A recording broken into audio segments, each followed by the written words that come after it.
Why did Lincoln support the Corwin Amendment if he was against slavery? The Corwin Amendment was a proposed amendment to the U.S. Constitution that aimed to protect slavery in the states where it already existed. Although President Lincoln was officially against slavery, he did support the Corwin Amendment early in his presidency as a way to ensure the preservation of the Union and to prevent the Confederate states from seceding. He believed that the amendment would help to bring the Southern states back into the Union and would allow him to focus on the more pressing issues of the Civil War. However, as the war progressed and Lincoln's own views on slavery evolved, he became less supportive of the amendment and instead focused on pushing for the eventual abolition of slavery through the Emancipation Proclamation. But the Emancipation Proclamation really didn't free any slaves in of itself. The Emancipation Proclamation did not directly free any slaves in the sense that it did not change the laws of the Confederate States, which were the only states where slavery was legal at the time. However, it did have a significant impact on the outcome of the Civil War by undermining the Confederacy's labor force and helping to recruit black soldiers to fight for the Union. Additionally, it was a strong moral statement that made it clear that the Union was fighting for freedom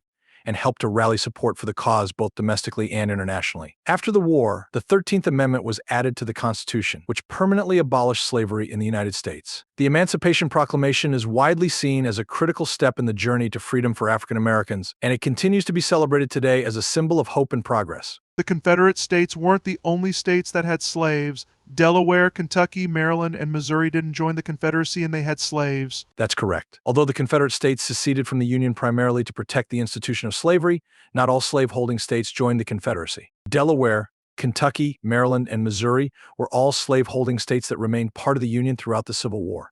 However, it's worth noting that these states were less invested in slavery as an institution, and many of their citizens, including Union soldiers, were opposed to it. Eventually, the Emancipation Proclamation of 1863 and the 13th Amendment to the Constitution, which abolished slavery, applied to all of the states in the Union, including those that had remained loyal during the Civil War. So technically speaking, once you include the border states, you essentially have two slave-holding nations fighting each other. Yes, that's correct. During the Civil War, there were slave-holding states that were part of the Union known as border states as well as those that seceded and joined the Confederacy. This complicated the issue of slavery and made it a central issue of the conflict, as both the Union and Confederacy claimed to be fighting for different principles, with the Union opposing the spread of slavery and the Confederacy seeking to uphold it as a cornerstone of their society. Despite Lincoln's Emancipation Proclamation, which declared all slaves in Confederate-held territory to be free, the proclamation did not immediately free all slaves in the United States, as the Union lacked the military presence and political will to enforce it in the border states. It wasn't until the passage of the 13th Amendment to the U.S. Constitution